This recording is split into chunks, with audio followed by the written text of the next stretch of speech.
All right. I'm Richard Feely. I'm from NOAA's Pacific Marine Environmental Laboratory in Seattle, Washington.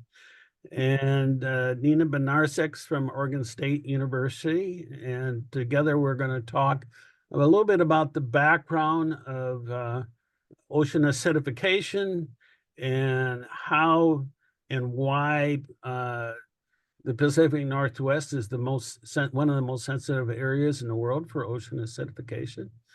And I wanted to really relate to you some of the chemical changes that take place in the surface waters and the subsurface waters and how they relate to marine carbon dioxide removal. And so we will be addressing the impacts of ocean acidification and how marine carbon dioxide removal can possibly counteract some of those impacts. Nina Bednarsek will talk a little bit about the biological responses based on synthesis studies that she has led and will be publishing soon. So I'll get started. As you all know, mankind has released about 2 trillion tons of carbon dioxide in the atmosphere, and about a quarter of that, about 550 billion tons of carbon dioxide, is taken up by the ocean so far, and about 10 billion tons is taken up annually. And that uptake of CO2 causes the acidification of the oceans by the reactions I've shown here. You know, the concentration of CO2 in the water is just proportional to the concentration in the atmosphere. So the PCO2 of the atmosphere, as that increases, we also see a corresponding increase in PCO2 of the water. So there's a direct relationship there. But the CO2 also reacts with water to form carbonic acid, which releases a hydrogen ion almost immediately. And that hydrogen ion is what causes ocean acidification. On coastal waters, we have a combination of factors that lead to acidification. Mainly, it's the anthropogenic CO2 that exchanges across the air-sea interface. But in coastal waters, as we all know, there's enhanced biological productivity. And those biogeochemical reactions add to the acidification in the subsurface waters where respiration takes place. And that's because when you take up carbon dioxide into phytoplankton and zooplankton, that carbon dioxide is released in subsurface waters via respiration. Now, these reactions are two-way reactions. The acidification process, as you see here, drives the increase in the hydrogen ion concentration, and therefore increases the CO2 and the hydrogen ion concentration, but it decreases the pH and decreases the carbonate ion. And in decreasing the carbonate ion, it decreases the saturation state of seawater, which has a direct impact on all calcifying organisms and makes them unable to produce their shells or skeletons when they get below the threshold of 1.0.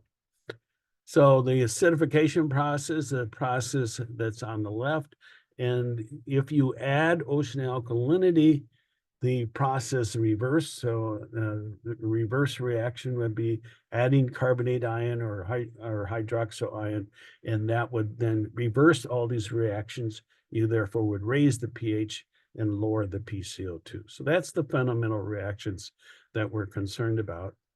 Now, my colleague, Liqing Zhang, has used models to show what the changes have taken place for pH. So this is the model output for the pH in surface waters. And you can see the mean pH is about 8.2. And here it is in 2000, and you can see a very significant difference in the change that has taken place. We've gone from 8.2 about to 8.1. And this right-hand plot is the difference then, and that difference shows us the changes that have taken place over that time frame. And you can see that the maximum changes that we see are in the high northern latitudes and the high southern latitudes and off our upwelling regions off the California coast due to the decreased buffer capacity in those regions. On average, then the average decrease in the world oceans has been about 0.11 decrease in pH over that time frame. Now, when we are in coastal waters like we are in the California current system, you have the combined impacts of that increase in CO2 from air-sea exchange. And as I said earlier, then some of that CO2 is taken up into organic matter. That organic matter sinks to the sea floor and undergoes respiration, which then remineralizes that organic matter back to CO2 and lowers the pH. And when that upwelling takes place, when that upwelling goes all the way to the beach, then you have the combined impact of the atmospheric CO2 increase and the respiration's CO2, and they interact with each other. They enhance the rate of change of pH so that it's decreasing more rapidly than in a linear relationship. And the PCO2 increases more rapidly than we would expect from a linear relationship. And this is the buffer capacity impacts on those two species. This is represented here in a very nice figure. The rebel factor is an indicator of the buffer capacity, and the higher the rebel factor, the lower the buffer capacity of seawater. And so for the different CO2 emission scenarios, you can see the buffer capacity changes. And the right-hand side shows the rate of change of PCO2 under different conditions with increased respiration. So if we go from a dissolved CO2 around 200 micromoles per kilogram at the surface, then as you drop the CO2, you see that increase in PCO2 occurring much more rapidly on the West Coast than in the Gulf of Mexico, because West Coast has much lower buffer capacity than we do on Gulf of Mexico and other areas like that.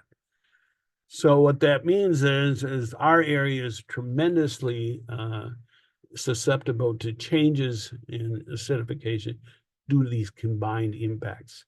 And this plot here shows an example of a offshore versus onshore changes in oxygen that take place on a cruise that we had in 2021.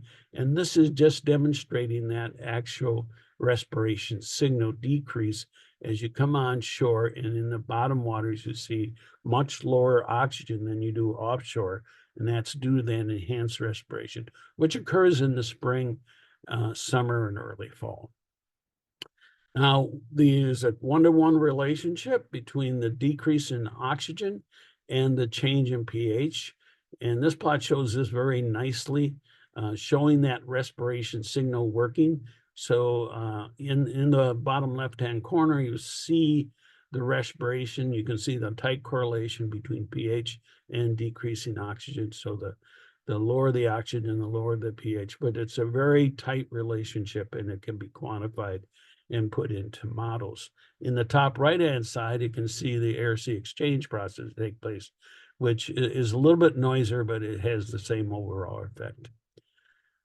And the next one we see is the change that in dissolved oxygen in the water column, and the change in aragonite saturation state. So when the dissolved oxygen decreases due to respiration, the saturation state also decreases in a very rapid amount. And when you get to the late spring and summer, what happens is that now that saturation state decreased to below that threshold of 1.0, and you begin to see dissolution and impacts on many of our calcifying organisms.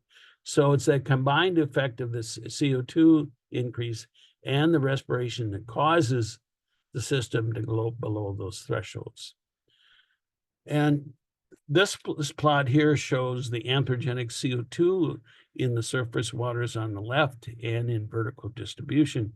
And what you see is anthropogenic CO2 has values from about 45 to 75 in the surface waters and decreases with depth. But anthropogenic CO2 is at all depths on our coastal waters, going down to a depth of about 300 meters or so.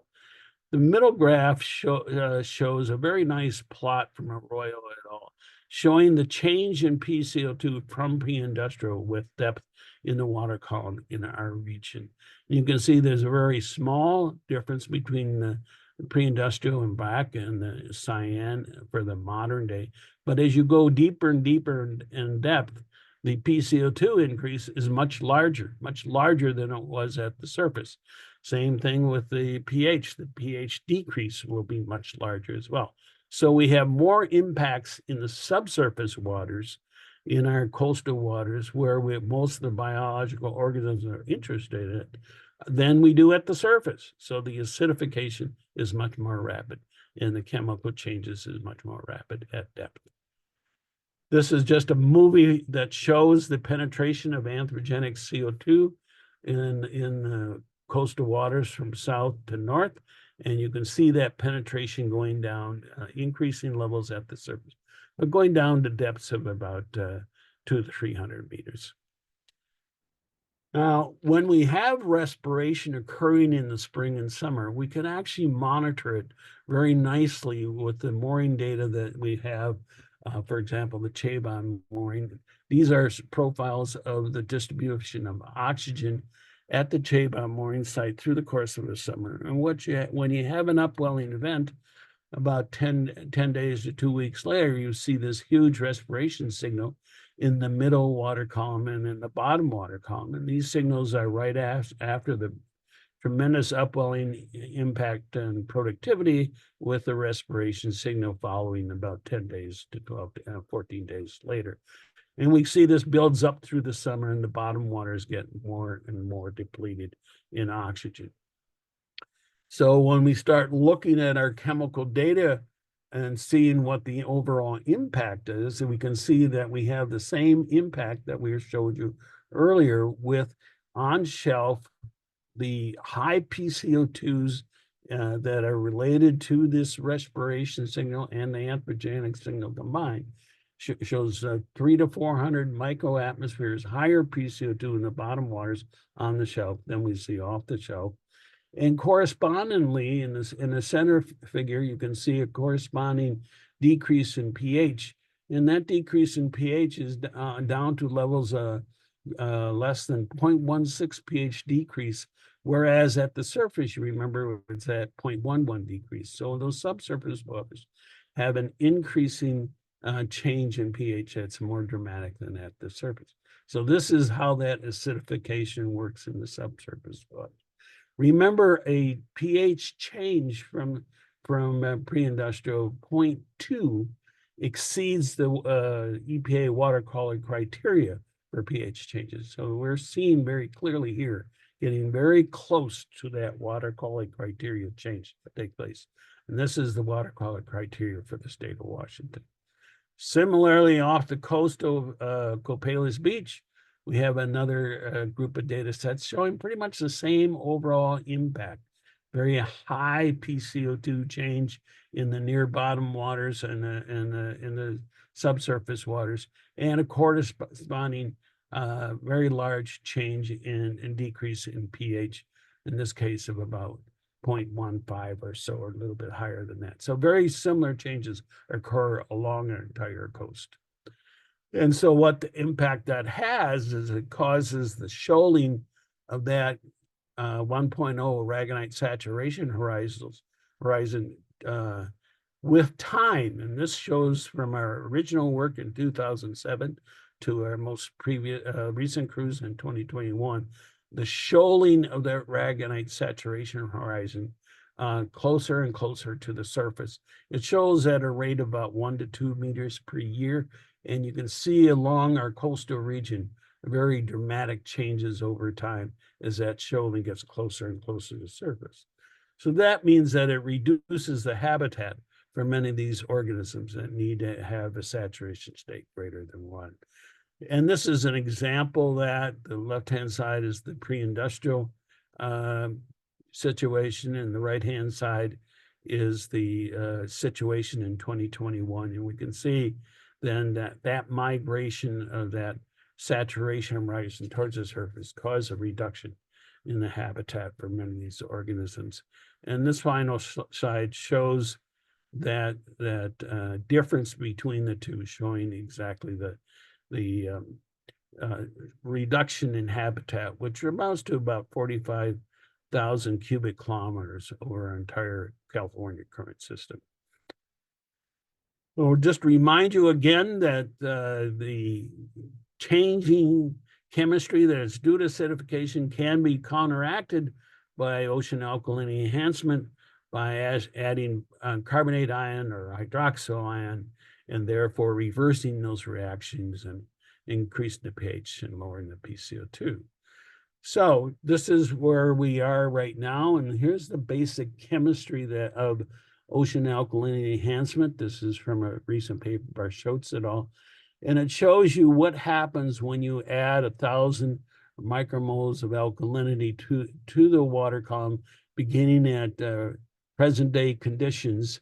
And it shows the impact of a change in sodium hydroxide, sodium carbonate, and sodium bicarbonate. And in each case, the increased alkalinity occurs, but it has a dramatic difference in the PCO2 that's taken up. So if you add sodium hydroxide, for example, the PCO2 would go from a present level about 425 microatmospheres down to values below 100 microatmosphere change. But for that same addition of sodium carbonate, and the same amount of sodium carbonate added, you go from 425 to just to about 200 microatmosphere. So the uptake of carbon is dependent on the species that's being released in the ocean alkalinity enhancement approach. Similarly, in the left-hand bottom corner, you see the changes in pH. So for 1,000 micromolar addition, you'd have a change in pH from about 7.6 all the way up to almost 9.0. But with sodium carbonate, you would go only from 7.6 up to 8.4. So the chemical composition, the chemistry that you're using for the ocean alkalinity enhancement has a very significant. If you're using sodium bicarbonate, for example, then there is almost no change in the pH at all. And that's the same thing is true for the aragonite saturations. A very high change for sodium hydroxide, already up to a saturation state of about 13. But for sodium carbonate, it only goes up to a saturation state of about 6.0. And for sodium bicarbonate, there's no change at all. So that's the changes in the chemistry we expect to see from the kinds of ocean alkalinity enhancements that can take place. Now, we have been working with the Pacific Northwest Laboratory in a very collaborative mode between NOAA and PMEL, which is part of the Department of Energy. And we've been working with them at the SWIM laboratory and trying to develop an approach for ocean alkalinity enhancement that uses electrochemistry, which releases hydroxyl ion into water by hydrolyzing seawater and splitting it into hydroxyl and hydrogen. We remove the hydrogen and just release the hydroxyl so as sodium hydroxide in the water column.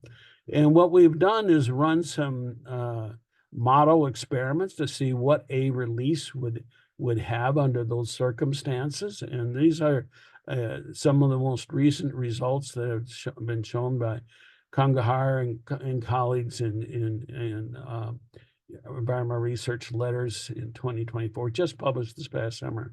So it's a first set of results. And they ran the experiment a couple of different ways. What they did is they ran one experiment where releasing it right at the pier in Swim Bay, and the other one is releasing the alkalinity in the middle of Swim Bay. And these experiments have shown how quickly we would get from a very large change in pH, which is quite measurable, to a value of pH which would be only measurable by the best of laboratories. And you can see from the top center plots in both these cases that the pH drop from that discharge point about 0.1 to 0.2, which is very measurable within the first few hundred meters. and then drops down to background levels, about 0.025, which is still measurable.